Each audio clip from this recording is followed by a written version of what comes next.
Aduh ya ampun. Maafkan ya dok ya. Gitu ya. Jadi buat teman-teman semuanya, ini buat yang punya anak perempuan yang ingin menikah, please banget untuk diberitahu ya. Nanti kalau ada yang menanya, kira-kira habis berapa dok, habis berapa?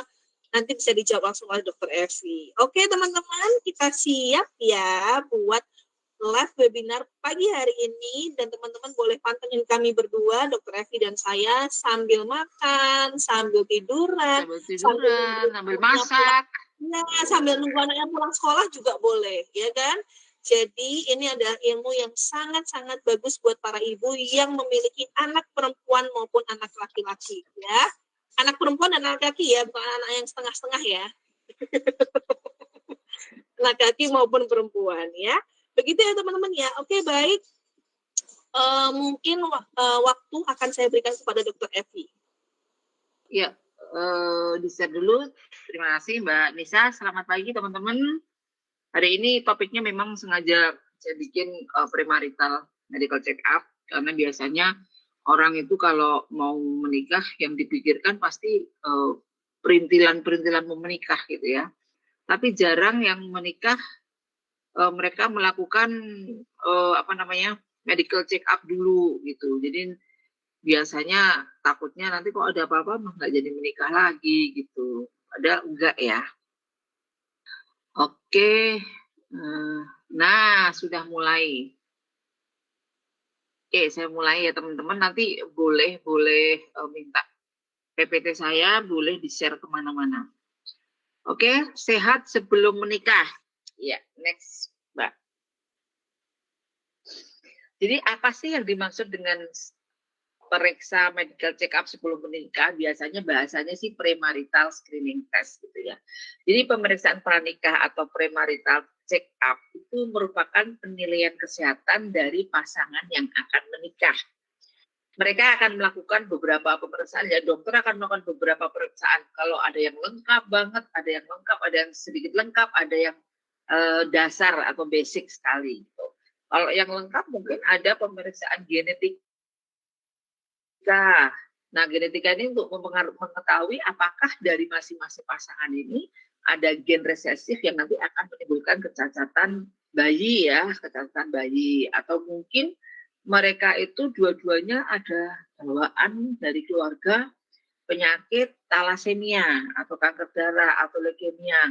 Nah, ini kan nanti setidak-tidaknya kalau melakukan pemeriksaan, kedua calon pengantin itu sudah tahu resikonya ya, resiko. Jadi tes ini bukan berarti terus wah nanti kalau tes jangan-jangan kita malah nggak jadi menikah.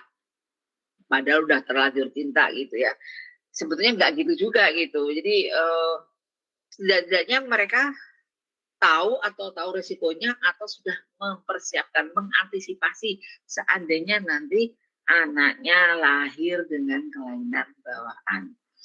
Atau kemudian ada pemeriksaan infeksi penyakit menular ya, katakanlah misalnya rubella. Kita tahu kalau seorang perempuan terinfeksi rubella, virus rubella, nanti dia akan menularkan ke bayinya lewat plasenta. Nah, bayi yang lahir dari ibu yang menderita rubella ini lahirnya pasti ada tiga cacat, yaitu dia tuli, ada sakit jantung, kemudian juga ada mata ya, mata bisa tidak melihat itu. Kemudian untuk mencegah penularan penyakit pada pasangan, ya misalnya kalau sekarang kan yang lagi banyak itu penyakit menular seksual itu seperti sifilis, HIV gitu ya. Ini penting sebenarnya. Jadi kalau kita melakukan check up HIV gitu, bukan berarti kita curiga. Wah, kok saya dicurigai? Saya harus periksa HIV dan segala. Tapi ini penting karena apa? Karena kalau sampai suami HIV menularkan ke istri menularkan ke anaknya dan anaknya bisa sakit HIV. Jadi ini sangat penting sekali. Kemudian yang kedua, fungsinya apa sih? Untuk membantu mengidentifikasi resiko masalah kesehatan pada diri pasangan dan juga keturunan mereka. Jadi kalau di ilmu genetika itu ada yang namanya gen resesif ya. Gen resesif itu kalau ketemu gen resesif dia akan menjadi dominan dan nanti bisa menimbulkan misalnya kelainan gitu ya, kelainan bawaan atau genetis. Oke. Nah, persiapannya apa aja? Persiapan pranikah. Jadi persiapan pranikah ini satu pasti harus ada pemeriksaan kesehatan secara umum oleh seorang dokter. Kemudian pemeriksaan status gizi, terutama status gizi perempuan. Kenapa? Karena kalau seorang ibu yang mau menikah, dia menderita anemia, nanti kalau hamil, dia risiko melahirkan bayi yang stunting. Nah, sehingga kalau di awal sudah diberitahu bahwa oh ini anemia, ya berarti harus diterapi dulu, setelah normal baru hamil supaya si anak ini tidak stunting gitu. Jadi kadangkala menikahnya nggak usah ditunda, tapi nanti punya anaknya ditunda ya. Kemudian yang ketiga adalah imunisasi. Jadi sekarang ada imunisasi sebelum menikah ya.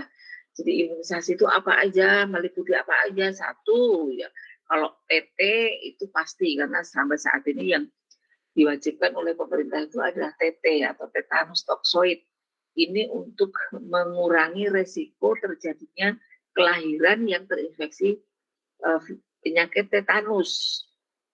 Meskipun sekarang kalau sudah lahir di rumah sakit sih jarang ya yang kena tetanus.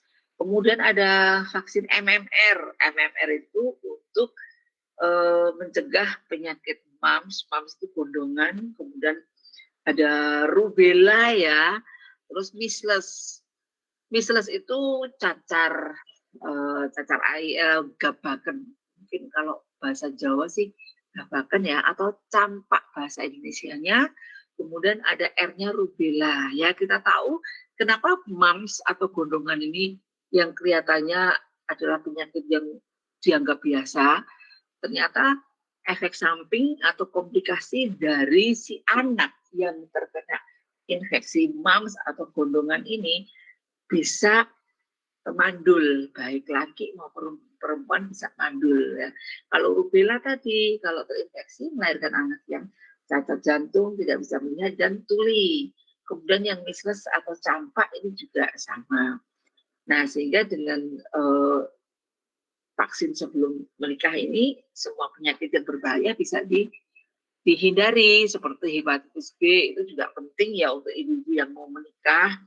Kemudian saat ini banyak sekali penyakit baru, seperti mungkin teman-teman pernah baca sekarang ada pneumonia misterius yang mengenai si anak ya di Cina, kemudian di Singapura sudah ada, di Belanda sudah ada. Nah sebenarnya ini kan si ibu hamil ini juga membutuhkan ya vaksin-vaksin. Ada vaksin yang dibutuhkan ketika hamil juga gitu supaya si anak ini tidak menderita pneumonia. Kemudian ada masih banyak lagi imunisasi sebelum menikah ya. Kemudian menjaga kesehatan reproduksi jelas. Jadi kalau kita sudah diperiksa di awal, kita sudah tahu masalahnya apa di organ reproduksi, nanti kita bisa menjaga kesehatannya. Kemudian menyiapkan kesehatan mental. Nah ini yang paling penting. Kemarin masalah yang kemarin kita bahas tentang baby blues ya, dan 80% perempuan yang punya anak itu hampir semuanya menderita baby blues. Nah, baby blues itu kan bisa seperti panik, kemudian stres ya, tiba-tiba dia di rumah ada anak kecil nangis terus sakit, nggak mau makan, batuk, pilek. Nah, itu kan stresor tersendiri. Belum lagi punya anak barusan lahir dia nggak bisa pup. Nah, ini juga ibunya ikut stres, nanti panas, kejang. Nah, ini semua harus disiapkan ya. Itu suami istri harus disiapkan supaya mereka itu nanti punya anak tidak kaget ketika malam harus bangun, malam ganti popok, nanti anaknya panas gimana gitu ya. Next, nah pemeriksaan kesehatan pranikah atau premarital health screening itu tujuannya satu mengetahui status kesehatan calon pengantin atau catin ya, ini dua-duanya.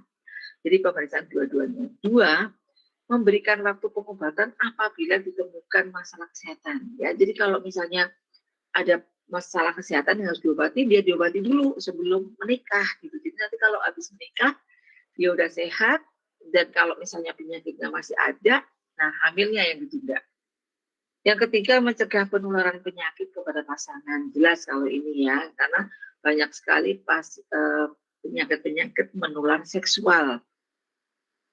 Yang keempat, mempersiapkan kehidupan rumah tangga yang sehat. Nah, yang sehat ini berarti sehat fisik, sehat secara mental, dan sehat secara finansial ya. Jadi kalau menikah hanya cinta aja, nggak ada yang kerja, ya sama aja. Kemudian yang kelima, mempersiapkan kehamilan dan menghasilkan keturunan yang sehat dan berkualitas. Nah, tadi, jadi kalau di depan tadi, pas pemeriksaan ternyata diketahui si ibu ini menderita penyakit toksoplasma, di mana kalau toksoplasma yang tidak diobati, risiko terjadi keguguran akan terjadi berulang-ulang. Nah, sehingga nanti kalau diperiksa, kita udah tahu mana yang harus diobati lebih dahulu. Kemudian yang selanjutnya, pada saat pemeriksaan calon pengantin akan diberikan pertanyaan tentang apa sih yang dikeluhkan sekarang ini, apa yang sedang dialami, termasuk riwayat kesehatan keluarga. Jadi apakah di antara keluarga ada yang sakit thalassemia, leukemia, apakah di antara keluarga ada yang sakit lupus, seperti itu ya. Nah, jadi kalau sudah begitu, kapan pemeriksaan dilakukan? Sebaiknya 3 bulan sebelum nikah. Supaya apa? Supaya kalau diketahui ada penyakit itu sempat diobati. Sedangkan untuk vaksin itu sebaiknya dilakukan setidak-tidaknya 1 bulan sebelum menikah. Karena ada vaksin tertentu seperti MMR, itu sebaiknya diberikan pada ibu hamil, tapi tidak boleh diberikan pada saat ibu itu hamil. Maaf, jadi MMR itu wajib diberikan pada ibu yang mau menikah, tapi tidak boleh diberikan pada saat hamil, karena isinya adalah virus ya. Nah, sehingga kenapa 1 bulan sebelumnya, kalau udah lebih dari 1 bulan itu aman. Jadi kalau misalnya menikah kok langsung jos hamil, ya berarti udah aman. Kemudian next, nah jenis pemeriksaan yang dilakukan itu apa? Ada yang dasar banget ya, tekanan darah, berat badan, tinggi badan, kemudian lingkar lengan atas ibu. Nah ini jadi kalau terlalu kurus sekali, resikonya banyak, dia mudah sakit, kemudian kesuburan akan terganggu gitu ya. Kemudian ada tanda-tanda anemia atau tidak. Kalau ada, mesti harus diobati dulu, jangan hamil dulu, supaya tidak melahirkan anak yang stunting. Kemudian pemeriksaan darah rutin pasti ada hemoglobin, golongan darah, atau resus ya. Kenapa? Jadi mayoritas resus kita itu adalah positif. Tapi kalau untuk yang anaknya kebetulan ibunya resusnya negatif, bapaknya positif, bisa saja nanti anaknya resusnya positif. Nah, kalau positif sama negatif di ibu ini akan sangat susah bayi lahir sempurna, maksudnya lahir hidup ya. Biasanya nanti keguguran seperti itu. Nah, sehingga nanti harus diantisipasi sebelum hamil, dokter akan memberikan beberapa persiapan supaya nanti dia kalau hamil nggak ada masalah. Nah, itu pentingnya di situ. Kemudian ada pemeriksaan lain, misalnya ada gula darah ya. Jadi gula darah kalau seorang ibu, terutama kalau darahnya tinggi, kan dia akan melahirkan bayi yang sangat besar sekali, dan itu akan mempersulit dua-duanya, baik ibu maupun bayi. Jadi gula harus diatasi dulu. Kemudian ada HIV, ada malaria, thalassemia, TOS, dan lain-lain. Itu semua diperiksa pada saat sebelum menikah. Next ya. Kalau pemeriksaan kesehatan dasar sih ada ya, kayak pemeriksaan tekanan darah, temperatur, dan lain-lain itu udah otomatis. Kemudian tinggi badan, berat badan, supaya apa? Kalau ibu itu terlalu pendek sekali, terlalu kecil sekali, dan nanti dia melahirkan bayi yang besar, bisa terjadi disproporsional panggul atau panggul yang terlalu kecil, dan anak ini nggak bisa keluar. Ini berbahaya bagi anak, jadi dia harus sesar gitu. Kemudian pemeriksaan darah untuk mengetahui risiko penyakit keturunan ya, seperti leukemia, thalassemia, atau hemofili. Nah, hemofili ini penyakit di mana kalau terjadi perdarahan, darah nggak bisa berhenti. Ini sifatnya adalah keturunan. Nah, nanti kalau tiba-tiba dari pihak perempuan ada riwayat hemofili, laki-laki hemofili, resiko pada si anak ini gitu. Atau kemudian seperti lupus ya. Lupus ini kan penyakit keturunan juga gitu. Jadi kalau ada yang lupus sama lupus menikah, resiko anaknya lupus juga akan ada. Nah, ini dulu saya punya teman, mereka sudah mau menikah, pokoknya udah pacaran lama mau menikah, Ternyata setelah cek itu si laki-laki ini menderita lupus itu. Akhirnya mereka bicara keluarga baik-baik, ya mereka berpisah. Mereka berpisah dan ya sudah dengan baik-baik. Tapi mau terus juga nggak apa-apa. Kemudian mengetahui golongan darah tadi udah, pemeriksaan tos, toksoplasma, sitomegalovirus, rubella ya kemarin udah. Terus pemeriksaan kadar gula darah. Next. Ada pemeriksaan lainnya, misalnya pemeriksaan genetis itu untuk mengetahui penyakit-penyakit yang menular secara genetis ya. Jadi secara genetis, penyakit genetis itu banyak ya, misalnya seperti albino itu genetis, thalassemia, leukemia itu ada genetis, lupus juga genetis, kemudian apalagi ya masih banyak itu anak bibir sumbing itu juga genetis, kemudian polidaktili atau jari-jari yang lebih jumlahnya, misalnya jari tangan kok jadi 6 atau 7 itu juga genetis. Jadi banyak banget penyakit genetis. Kemudian pemeriksaan organ reproduksi penting untuk mengetahui apakah seorang perempuan ini subur atau tidak. Kalau misalnya, oh ternyata si perempuan ini dia tidak bisa mengeluarkan sel telur yang normal, telurnya kecil-kecil. Nah ini harus terapi dulu. Nanti udah oke terapi, baru nanti program hamil ya. Mungkin nikahnya tidak ditunda, tapi kehamilannya ditunda. Nah, jadi kalau sekarang kan rata-rata mereka tidak melakukan pemeriksaan, tahu-tahu setelah menikah 10 tahun, 15 tahun nggak punya anak, baru periksa gitu. Nah ini kan terlambat ya nanti. Nah sebaiknya sih sebelum menikah itu udah diperiksa, jadi sudah kemudian diterapi, baru nanti pas hamil udah normal. Kemudian pemeriksaan kesuburan ya penting banget untuk mengetahui tingkat kesuburan dua-duanya. Perempuan pakai USG, kemudian ada pemeriksaan hormon, kemudian ada bagaimana pola ovulasi. Jadi ovulasi itu kan kalau tidak teratur dan lain-lain kan kemungkinan kehamilan juga akan sedikit ya. Kemudian pemeriksaan analisis sperma untuk laki-laki, kalau spermanya tiba-tiba kok jumlahnya sedikit, terlalu encer, atau mungkin yang aktif tinggal sedikit banget, nah ini mestinya harus terapi lebih dulu. Kemudian ada pemeriksaan alergi, ini penting banget juga. Next. Nah, pemeriksaan status gizi. Nah, pemeriksaan status gizi itu dilakukan sebelum menikah. Ini berkaitan dengan persiapan kehamilan, di mana proses kehamilan membutuhkan cadangan nutrisi dari ibu. Jadi persiapan gizi ini untuk untuk melihat status gizi si ibu yang nanti akan mengandung. Kalau hamil, ibu status gizinya nggak bagus, si anak relatif juga malnutrisi. Kalau anak ini malnutrisi, maka perkembangan di organ tubuh si bayi juga tidak sempurna. Kemudian nanti juga akan melahirkan bayi yang tingkat kecerdasannya sangat rendah, misalnya seperti itu. Nah, status gizi ini sudah ada cara pengukurannya, dan pemeriksaan ini juga mencegah terjadinya resiko bayi stunting. Karena kemarin sudah saya sampaikan, hampir 50% calon pengantin perempuan itu menderita anemia. Lanjut. Nah, pemeriksaan status kejiwaan mental ini paling penting sekali supaya tidak terjadi baby blues. Kemudian kalau baby blues ini tidak teratasi malah bisa terjadi depresi pasca melahirkan. Ini lebih bahaya lagi sampai ada kasus membuang bayi, membunuh bayi itu akibat dari baby blues yang tidak teratasi, kemudian terjadi depresi pasca melahirkan. Nah, untuk mengetahui kepribadian calon pengantin ini harus diperiksa karena sangat berpengaruh dalam menghadapi permasalahan rumah tangga, kehamilan, dan kelahiran. Jadi kalau yang mengatakan bahwa menikah rumah tangga itu selalu menyenangkan, ini iya menyenangkan, ada enggaknya gitu.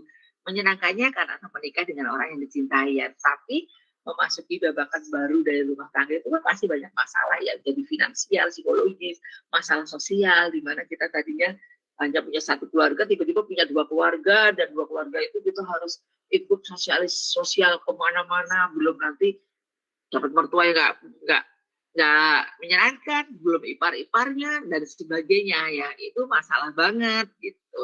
Dan kalau sudah kayak gini perempuan paling terpengaruh karena ketika hamil tapi dia sedih terus, stres terus, nanti juga akan mengenai bayinya.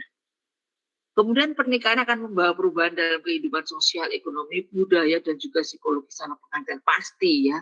Jadi kalau kita menikah itu kan pasti ada perubahan budaya juga. Ya misalnya budaya itu yang paling gampang, misalnya di rumah kita biasa bangun siang, tiba-tiba kalau udah punya suami ikut mertua gimana mau bangun siang, bangun aja tidak boleh lebih dari mertua, habis itu harus bantu masak, bersih-bersih rumah, kalau enggak gimana, pokoknya seabek gitu ya. Kemudian diperlukan edukasi yang baik, yang bersifat umum maupun yang khusus. Kalau khusus itu misalnya pernikahan beda agama, beda usia yang cukup banyak, nah ini sangat penting. Next.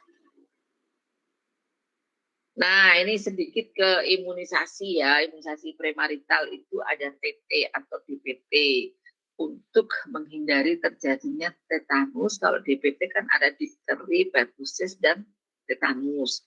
Kemudian HPV. Nah, HPV ini untuk mengurangi resiko terjadinya kanker leher rahim. Memang HPV ini kan diberikan 3 kali suntikan ya, dan paling efektif memang diberikan pada mereka yang belum melakukan hubungan seksual. Kalau sudah pernah melakukan hubungan seksual, pasti sudah pernah terinfeksi yang namanya virus HPV.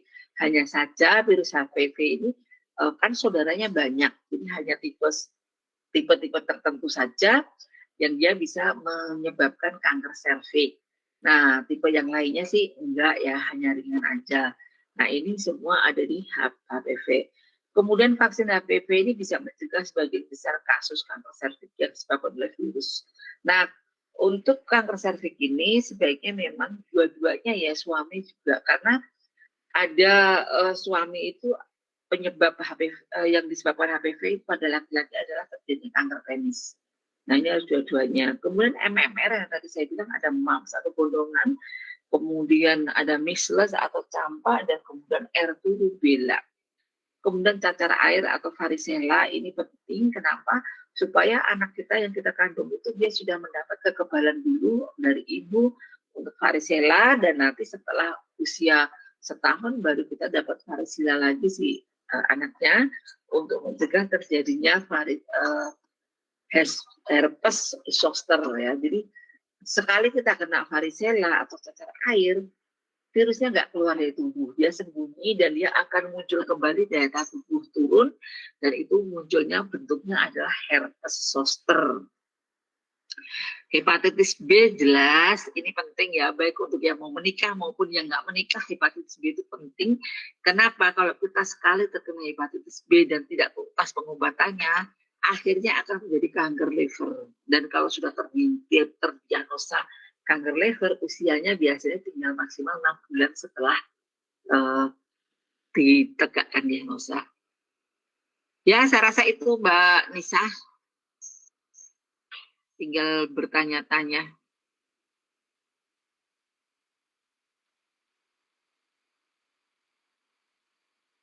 Baiklah Dok. Halo teman-teman semuanya. Aku dokter mohon maaf ya Dok ya. Tadi itu ada kesalahan di PPT. Iya, muter-muter. Iya, muter-muter tuh nggak tahu Dok, ini HP saya emang perlu ganti juga kayaknya dokter ini. Iya, saya juga lagi nabung nih buat beli laptop ini. Baik teman-teman semuanya, terima kasih dokter yang sudah memberikan tadi wawasan baru ya tentang premarital medical check up, betul ya Dok ya? Premarital. Oh, premarital medical check up. Oh, lidah Jawa susah tenan nih kalau ngomong bahasa Inggris. Oke, jadi setelah saya tadi baca semuanya teman-teman dan saya mengikuti Dr. Evi menjelaskan tuh, tahunya memang penting ya teman-teman ya, apalagi namanya vaksin HPV ya Dok ya. Iya. Ya, itu penting banget guys. Dan kalau nggak salah pemerintah membergratiskan ya Dok ya? Untuk sudah menggratiskan. Sekarang itu PCV sudah digratiskan untuk bayi yang lahir setelah Juli 2022, itu gratis ya. Ya, PCV, karena sekarang kan pneumonia misterius yang dari Cina itu kan mulai ada lagi ya. Kalau HPV itu udah mulai gratis juga Dok? Kayaknya udah. Sudah ya. Tuh teman-teman, silakan yang punya anak perempuan silakan disuntikan HPV ya. Di puskesmas atau di mana ya Dok ya kalau boleh tahu? Sepertinya di puskesmas, tapi nanti coba saya cari tahu dulu. Oke, baik. Baik, terima kasih dokter nih buat teman-teman yang tadi nontonin saya ya. Dan Dokter Evi dengan Dokter Evi sambil ada yang tadi jahit, ada yang jaga toko, ya toh, luar biasa loh mak-mak yang di sini nih. Terus ada juga tadi yang sambil apa tadi aku lihat tadi sedikit lagi, oh tak apa-apa lah. Nggak apa-apa, saya lihatnya terhibur ya, lihat Iya jaga gitu toko, ya. jahit gitu, saya seneng loh. Baik teman-teman, sekarang kita akan ke sesi tanya jawab. Kebetulan nih kayaknya tadi banyak banget yang masuk juga dok sesi tanya jawab ya dokter ya. Pertama nih ada Kak Anissa Kayuhan nih dok. Dokter, assalamualaikum warahmatullahi wabarakatuh. Izin tanya dok, keponakan saya kan sudah masanya menstruasi, tapi tidak ada lubang buat keluar darahnya sehingga dilakukan operasi. Apa kasus tersebut bisa mempengaruhi kesuburan ya dok? Nggak ada pengaruhnya terhadap kesuburan. Itu semata-mata hanya jalannya dia yang buntu, terus dioperasi untuk dibuatkan lubang. Nggak ada kesuburan. Kalaupun nanti terpengaruh ke kesuburan itu bukan karena tidak ada lubangnya, tapi mungkin masalah yang lain.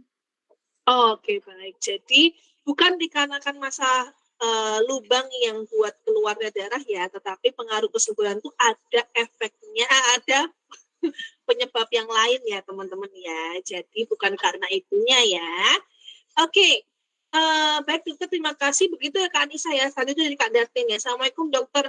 Dok, anak gadis haidnya tidak teratur. Wajar nggak ya dok? Sangat wajar sekali karena anak gadis remaja itu hormonnya belum stabil. Jadi dia masih belum stabil, memang hormonnya masih naik turun nggak karuan. Jadi itu wajar aja.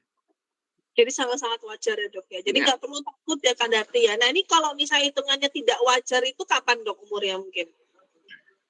Kalau tidak wajar mungkin setelah usia di atas 30 ya. Di atas 25 lah, iya. Ya? Di atas 25 lah ya, sekitar 18 sampai 25 itu masih dalam batas wajar. Oke, baik. Berarti kalau misalnya teman-teman punya anak gadis di atas 25 tahun, 20 masih nggak dok? 20 itu masih masuk remaja ya sekarang. Oh. Berarti saya masih remaja lah. Dulu saya umur 20 udah menikah.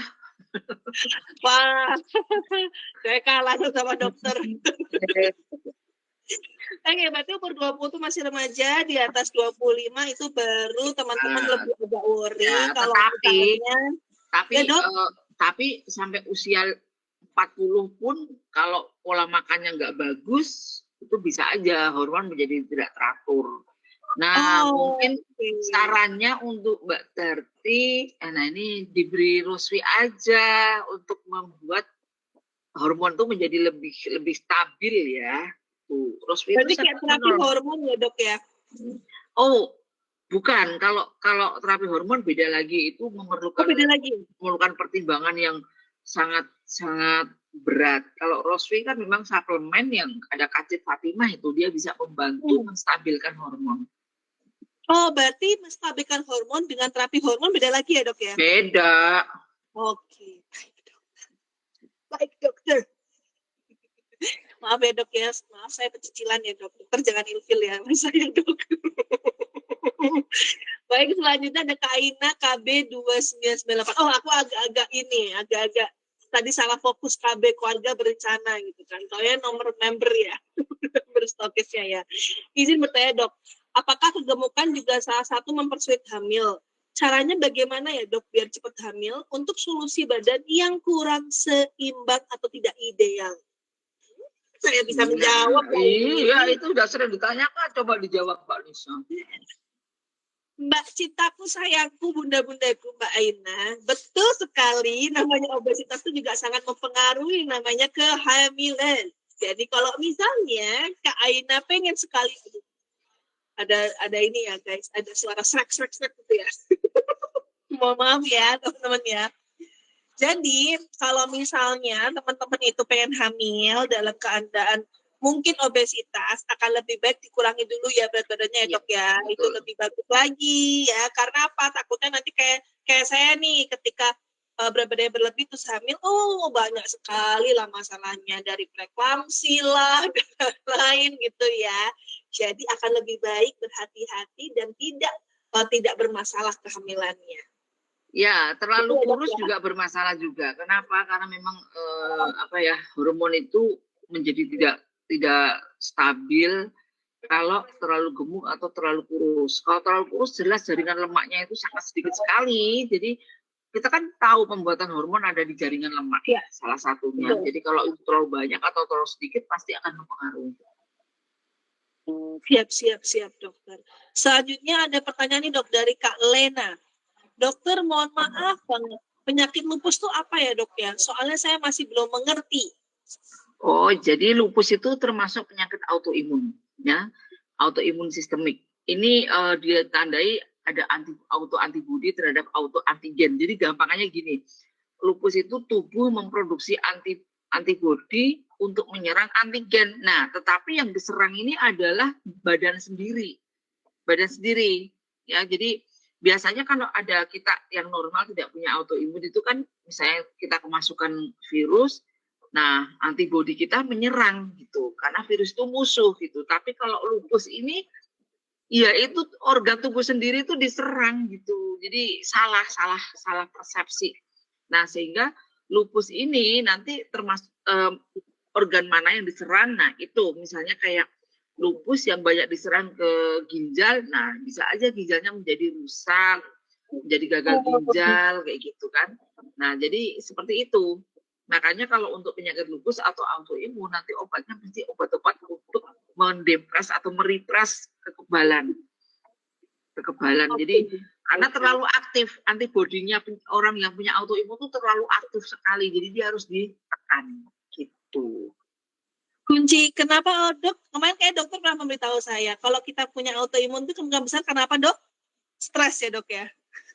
Pemicunya salah satunya stres. Tapi jadi bentuknya macam-macam. Bentuk autoimun tuh macam-macam. Ada yang bentuknya itu dia kena ginjal, termasuk mana yang diserang. Ada teman saya autoimun yang diserang adalah persendian. Jadi dia tuh sakit sendi terus kayak gitu. Nah, nanti Mbak Nisa kebetulan juga punya autoimun. Nah, nanti yang diserang telinga misalnya kayak gitu. Siap dong. Terus selanjutnya begitu ya Kak, tadi Lena Novita, selanjutnya dari Kak Pertiwi Indah nih. Mau bertanya dok, kalau haid 2 kali dalam sebulan apa normal ya? Itu bisa dijawab, karena Facebook kemarin kayaknya live tentang ini kan? Iya, betul dok. Jadi sebenarnya teman-teman saya bisa membantu menjawab. Jadi kalau misalnya dari awal itu sudah menstruasi sebulan 2 kali, berarti dia itu kemungkinan besar adalah siklusnya pendek. Betul ya dok ya? Tapi kalau misalnya nih teman-teman biasanya menstruasinya sebulan sekali, terus mungkin umur berapa tiba-tiba muncul sebulan 2 kali. Nah, itu berarti hormonnya tidak seimbang sayang. Bisa karena pemakaian KB dan lain-lain. Betul sekali. Udah pinter nih, udah jadi dokter nih. Aku sudah cocok lah jadi asistennya dokter Evi. Iya gitu. Ya jadi itu jadi ketidakseimbangan hormon banyak sekali penyebabnya ya. Dulu kita pernah webinar itu banyak sekali. Salah satunya pola makannya, makanya banyak. Nah, terus termasuk tadi siklus pendek. Kalau siklus pendek tiap 25 hari sekali dan dia masih maju, kan biasanya maju ya, maju jadi 23 hari, kan sebulan bisa 2 kali. Iya. Tapi masih normal. Ya. Jadi ada 2 opsi ya, dilihat dulu dari penyebabnya dok ya. Kalau dari awal menstruasi sebulan 2 kali berarti siklus pendek dong, itu kan dok ya? Pendek ya. Jadi itu wajar kan dok ya kalau siklus pendek ya? Iya, siklus pendek gitu. Makanya penting untuk yang tidak teratur itu mencatat tiap bulan ya, mencatat itu. Itu penting teman-teman. Kalau nggak salah sudah ada banyak aplikasi ya dok ya untuk mencatat dok ya. Ya, mencatat aja. Yang perlu dicatat itu adalah hari pertamanya. Hari pertamanya tanggal berapa? Karena nanti kalau kehamilan pun kita ngitungnya dari hari pertamanya tadi, menstruasi terakhir. Tuh, say, bunda-bundaku tercinta. Hitung hari pertama menstruasi buat program dikasih spidol ya, itu di kalender itu. Spidolnya merah langsungan. Persis kayak rosy gitu ya. Suaminya kan jadi tahu juga kalau udah merah. Oh iya, betul. Ini nggak mendekat, ini sudah spidol merah ini. Atau enggak pas PMS, aduh kayaknya aku kasih lah coklat dikit gitu kan. Kasihlah es buah gitu. Oke, lanjut. Apa namanya teman-teman? Terima kasih ya dokter ya. Jawabannya dok. Aku udah jatuh dari asistennya dokter Evi lah. Aduh, ini background kenapa yang bersin-bersin sih? Oke, baik. Pertanyaan selanjutnya nih dok. Dari Kak Isabella Mutia. Dokter, kalau mau haid, itu kan kram di perut bagian bawah sampai ke pinggang. Nah, terus pinggang sampai ke paha, itu sakit juga dok. Sampai pingsan. Wajar nggak ya dok ya? PMS ini wajar dong, wajar banget. Mau ada diare juga itu masih wajar, masih ruang lingkup premenstrual syndrome. Dan masing-masing orang berbeda-beda. Ada yang bentuknya kram, ada yang bentuknya marah-marah, ada yang bentuknya mungkin diare, perut kembung, pokoknya seperti itu. Kan udah hilang sendiri. Iya. Saya termasuk orang-orang premenstrual syndrome adalah bawahnya marah-marah. Makanya suka yang manis-manis. Iya betul, benar itu. Benar kalau udah mendekati suka yang manis-manis, kalau nanti habis menstruasi pengen yang asin-asin itu ada pengaruhnya. Betul. Itu memang itu ada pengaruhnya loh itu. Oh gitu ya, ada pengaruhnya apa dok? Enggak, maksudnya apa ya, level hormon itu sangat mempengaruhi nafsu makannya tuh, pengen yang manis apa pengen yang asin kayak gitu. Kayak anak saya, aku pengen manis-manis kayaknya udah mau mens. Setelah dibeliin manis, aku sekarang pengen yang asin. Wow. Berasa ini ya dok ya, berasa ibu-ibu yang ngidam ya dok ya. Jadi teman-teman yang lagi pacaran ya kan, lagi pacaran nih atau lagi mau menikah kan dicek nih calon istrinya, udah tahu nih PMS-nya begini. Nah besok kalau hamil ya mirip-mirip lah ya. Mirip-mirip kalau misalnya lagi ngidam ya teman-teman ya gitu. Oke, lanjut pertanyaan dari Kak Pertiwi Indah. Dokter maaf nih, kalau setiap haid keluarnya gumpalan darah itu nggak apa-apa kah dok? Nggak apa-apa, itu biasanya karena memang darahnya banyak jadi menggumpal. Kalau nggak menggumpal terjadi perdarahan terus malah. Iya, nanti jadi pertanyaan dong, terus keluarnya kalau bukan gumpalan darah apa dong? Gumpalan biru?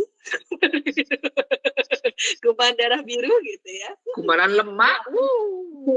Lebih bahaya lagi ya dok ya?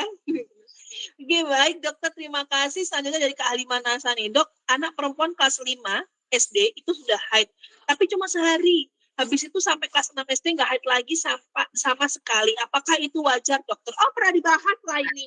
Wajar, nggak apa-apa. Itu kan masih awal-awal ya, gitu. Jadi wajar lah. Sama ketika mau menopause itu juga gitu. Menstruasi, habis itu lama nggak menstruasi lagi. Jadi itu masih kayak premenstrual period lah. Jadi masih dalam batas wajar. Jadi tetaplah dalam batas wajar, sayang-sayangku. Selanjutnya dok, ini ada pertanyaan langsung dari Mimin nih dok. Karena kayak di capture sama Mimin nggak masuk di Google Meet nih dok. Ini ada pertanyaan nih dok. Dok, kalau misalnya nih, sebelum menikah tuh kan udah cek ke dokter. Ternyata sel telurnya itu kecil-kecil sehingga pembuahannya tuh susah gitu dok. Solusinya bagaimana ya dok? Nah, itu ada terapi hormonal kalau itu. Terapi hormonal, nanti dengan dokter Oxgin. Oh, kalau dengan Rosvi bisa nggak dok? Membantu sih, tapi kalau yang kecil-kecil itu memang harus hormonal, harus medis itu. Tapi kalau dibarengin misalnya dapat obat dari dokter, terus dibarengin dengan Rosvi, nggak apa-apa, boleh. Oke. Jadi boleh lah 2 kali ya, sehari 2 saset. Oke, baik dokter. Terus ada dari Kak Febri Stornasa. Pagi dok, ini sering jadi pertanyaan dari konsumen saya. Untuk HIV itu kan kemungkinan besar akan bisa tertularkan ke anak ya doknya. Nah kira-kira nih dok, kalau misalnya kita sebagai ibu, bagaimana cara kita mengetahui bahwa bahwa kita tidak tertular HIV dok? Oh ya, kebetulan hari ini adalah hari HIV AIDS sedunia hari ini. Hari ini 1 Desember ya. Dan penderitanya ternyata sudah bertambah berlipat-lipat, Mbak. Dan istri sering jadi korban. Saya sering menemui seorang suami, saya sampai bingung. Ini istri harus diberitahu. Wah, saya nggak berani. Tapi kalau nggak diberitahu gimana gitu. Nah, sebenarnya salah satu cara untuk tahu bahwa kita itu tertular HIV/AIDS enggak ya, itu adalah dengan pemeriksaan ya, periksa darah. Nanti di situ akan muncul jadi HIV-nya positif atau negatif. Cuma Memang antara terinfeksi dengan muncul gejala itu selisihnya bisa 10 tahun, repotnya di sini. Jadi sekarang terinfeksi 10 tahun baru muncul. Nah, jadi supaya kita tahu, ya periksa ke laboratorium gitu. Nah, ini untuk suami-suami, wah ini kalau nggak jujur, kasihan anaknya, kasihan istrinya juga. Iya, Dok. Apalagi kalau misalnya istrinya nggak tahu kalau suaminya HIV terus mengeluarkan dia dalam kondisi hamil tuh lebih parah lagi ya, Dok. Nah, lebih parah lagi. Jadi sekarang penderitanya tambah banyak sekali dan ini sudah menjadi perhatian WHO. Sipilis yang dulunya udah hilang dari dunia, sekarang muncul lagi banyak sekali. Jadi penyakit menular seksual sekarang banyak sekali karena sekarang banyak orang yang melakukan free sex dengan teman, dengan pacar, dengan mari kita jaga anak kita, keluarga kita agar tidak ada yang seperti itu. Nah, maaf nih Dok, saya mau masuk nih. Sebenarnya kalau misalnya edukasi dini tentang masalah hubungan seksual itu boleh nggak sih Dok? Atau mungkin tentang masa organ kewanitaan, organ pria gitu boleh nggak? Boleh banget. Boleh banget. Jadi, ya Dok ya? Ya boleh banget. Dulu saya lupa, kita pernah belum membahas webinar HIV ini. Sudah pernah Dok. Sudah pernah ya sudah pernah. Nanti mungkin teman-teman bisa minta PPT-nya, ya, atau misalnya mau diangkat lagi apa gitu sih boleh ya. Seperti misalnya pneumonia pada misterius pada anak-anak itu juga boleh. Kan namanya ibu itu kan dia seorang ibu itu harus urusannya itu tidak cuma rumah tangga, dia urusannya dari suami, dari anak. Jadi harus ngerti kan Mbak Nisa ya? Iya. Harus ngerti. Jadi bagaimana supaya anak ini terhindar dari pneumonia, bagaimana si anak supaya terhindar dari gagal ginjal. Nah ini kan urusan ibu sebenarnya. Dan Rosvi ini menjadi ajang untuk memintarkan ibu-ibu dan calon ibu gitu. Jadi bukan menghasut ya Dok ya? Enggak dong, gitu. Karena tugas seorang ibu tuh memang berat sekali Mbak Nisa ya. Iya betul. Saya pun merasakan. Mungkin teman-teman yang sudah memiliki anak, apalagi anaknya nggak cuma 1 atau 2, mungkin anaknya 3, 4 sampai 5. Ada loh teman-teman mitra yang anaknya sampai 5, Dok. Ada yang 6 juga, ada yang 7 juga, itu luar biasa. Iya betul. Tanggung jawabnya besar. Selanjutnya, baik dokter, kita keluar dari zonanya deh. Baik dokter, selanjutnya nih 2 pertanyaan terakhir ya Dok ya. Ini ada pertanyaan yang dari Kak Halimanasa sama Kak mana ya? Kak Halimanasa dulu deh. Dokter, ini kan kebetulan saya KB steril untuk haidnya. Oh, habis melahirkan dia steril Dok. Langsung steril.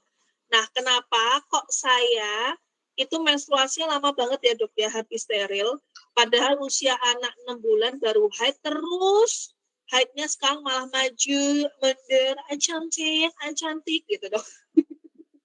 Ya steril ya, sterilnya apa ya, tubektomi ya Mbak? Kalau menurut saya tubektomi sih Dok ini.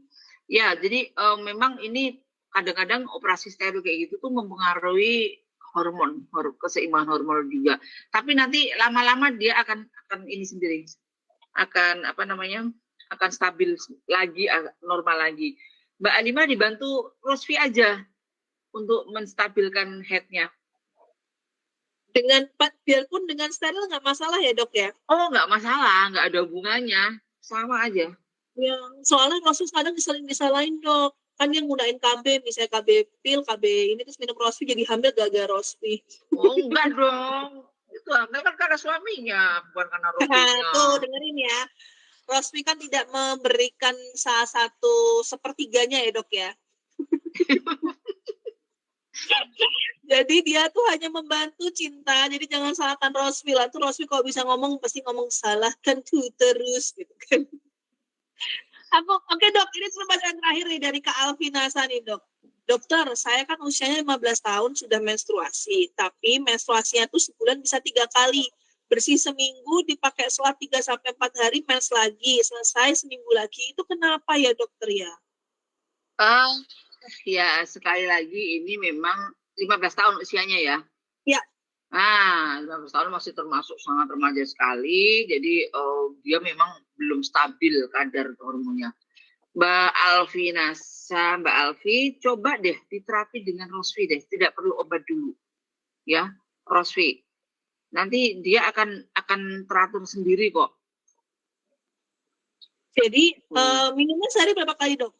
Kalau untuk awal bisa 2 kali dulu ya, 2 kali dulu supaya nanti teratur, nanti setelah teratur cukup sekali. Sebetulnya diminum sejak awal nggak apa-apa. Anak saya itu juga mengkonsumsi Rosvi bukan karena ada masalah, tapi dia itu takut karena teman-temannya itu ada yang sakit kista, ada yang ini. Akhirnya dia tak kasih minum Rosvi sekarang. Biasa hari sekali kayak gitu. Supaya sehat karena namanya juga anak perempuan. Tuh. Oke, baik dokter. Baik teman-teman semuanya, karena kita kurang 5 menit lagi dan kebetulan dokter Evi harus harus praktek ya jam 11. Jadi mohon maaf sekali, itu adalah pertanyaan terakhir dari Kak Alvinasa. Dan buat teman-teman yang mungkin, saya lihat nih beberapa ada yang pertanyaan hampir sama ya, jadi saya nggak menanyakan kembali ya. Oh, lop-lop lah, makasih loh yang udah ngasih lop-lop buat saya. Sama dokter Evi. Gitu ya teman-teman ya. Jadi mungkin ada sepatah dua patah kata dokter buat teman-teman yang join di sini, Dok. Ya, teman-teman yang join di sini, sekali lagi webinar kita selalu mengadakan webinar. Ini webinar sangat penting banget untuk kita perempuan, kita seorang istri. Banyak yang kita angkat di sini. Jadi kalau bisa selalu ikut, ajak teman-teman juga. Dan kemudian kalau misalnya ada yang ingin diangkat dalam webinar, nanti boleh langsung ke admin. Nanti yang paling banyak itu nanti kita akan angkat ya, karena kebetulan kan teman-teman sendiri di lapangan, terutama yang ini stokis Rosvi ini pasti banyak pertanyaan ya dari klien, dari yang pada pakai Rosvi gitu. Jadi silakan aja, nanti biasanya kalau di luar webinar nanti saya bantu menjawab via offline. Gitu ya Mbak Nisa. Iya. Baik, tidak lewat DM IG ya sayang. Ya, bunda-bundaku, mohon maaf ya. Saya minta tolong digarisbawahi. Dokter Evi memang betul punya IG, tapi kalau punya pertanyaan langsung ke admin aja, ke Mimin Rosvi. Kalau ke DM-nya dokter Evi, mohon maaf nih, dokter Evi itu kan banyak banget jadwalnya, sehingga pasti slow respon. Nah, kalau ke Mimin gampang responnya langsung. Iya, langsung, benar. Gitu ya. Jangan nge-DM dokter Evi ya, kasihan dokter Evi digeruduk banyak pertanyaan. Banyak banget, Mbak. Banyak sekali ya. Kalau habis webinar gini, waduh. Atau nggak geruduk saya juga nggak apa-apa. Tapi geruduk saya boleh geruduk saya di DM IG, boleh silahkan gitu kan, saya bantu ya. Nama IG saya apa nama IG dokter? Aduh jangan deh. Oh, nama IG saya itu sebentar. Oh, mau di-follow, Dok. Mau di-follow. Oke. Nama IG dokter adalah, kamu nggak follow saya, sayangku, cintaku. Tuh, dokter Evi ada Evi_J will share. Will share ya, Dok ya? Iya, betul. Oke, baik. Oh, IG saya. Oh, tak tulis aku IG saya. Inilah IG saya, IG Nurul. Kebetulan kalau di IG saya juga sering nge-share banyak ilmu sih ya. Kayak kemarin lagi ada kasus Japanese encephalitis di Kulon Progo, saya udah share. Tadi yang saya share. Berarti ya, TikTok itu cuma ini ya, Dok ya, cuma apa namanya, kan dari TikTok kan kayaknya ketakutannya tinggi banget ya, Dok ya. Iya, betul. Jadi kalau teman-teman mau mencari informasi tentang penyakit apapun, cari dari yang terpercaya ya. Jangan dari TikTok aja. TikTok kalau TikToknya yang bagus, yang dokter, is okay. Tapi kadang-kadang TikTok tuh aneh-aneh, Mbak. Iya, benar, Dok. Saya tuh sempat kaget terus lihat pernyataan dokter. Oh, tenanglah saya. Ya seperti sekarang yang pneumonia mycoplasma yang sekarang lagi banyak di China ini, itu mungkin kita tidak perlu terlalu takut sekali kayak gitu. Tetapi yang penting ya jaga kebersihan aja, good hygiene, sering cuci tangan, pakai masker kalau di kerumunan gitu. Gitu ya teman-teman ya. Baik, terima kasih Dokter Evi, terima kasih banyak Sama-sama. Terima kasih juga ngobrolannya dokter. Luar biasa lah, kangen lah aku juga masih ketemu dokter. Semoga sehat semua ya Mbak ya. Amin, amin, amin. Semoga dokter juga sehat, cucunya juga yang paling kecil, cucunya yang ganteng itu juga sehat ya dok. Lagi ya, sakit dokter. Mbak, lagi sakit. Oh, lagi sakit. Sakit Kemarin apa kayaknya mau rencana mau dioperasi dan segala macam, tapi ini lagi diobatin. Oh, sakit apa dok? Mudah-mudahan nggak parah ya dokter Iya, ya. moga-moga nggak apa-apa. Doakan aja. Mudah-mudahan nggak apa-apa ya. Mudah-mudahan selalu sehat. Kami doakan semoga cucunya dokter yang paling ganteng itu cepat sehat, cepat. Wah, lucu banget loh teman-teman. Jadi gardener kebun gitu ya. Baik teman-teman semuanya, terima kasih yang sudah join di pagi hari ini ya. Dan terima kasih juga meluangkan waktu selama 1 jam tadi ya. Mudah-mudahan ilmu yang tadi diberikan Dokter Evi bisa bermanfaat buat teman-teman semuanya dan bisa mengubah mindset teman-teman bahwa ketika menikah itu perlu banyak hal yang dipertimbangkan serta ada pre-marital medical check up ya. Itu penting sekali buat segi kesehatan teman-teman setelah menikah sampai jangka panjang, karena menikah itu hanya sekali seumur hidup. Betul ya dok ya? Betul. Ya, kecuali ya memang punya cita-cita menikah 2 kali atau 3 kali seumur hidup, itu beda cerita ya. Baik teman-teman semuanya, sampai ketemu lagi di live berikutnya, di webinar berikutnya bersama Dr. Evi. Saya tutup dulu. Assalamualaikum warahmatullahi wabarakatuh. Waalaikumsalam warahmatullahi wabarakatuh.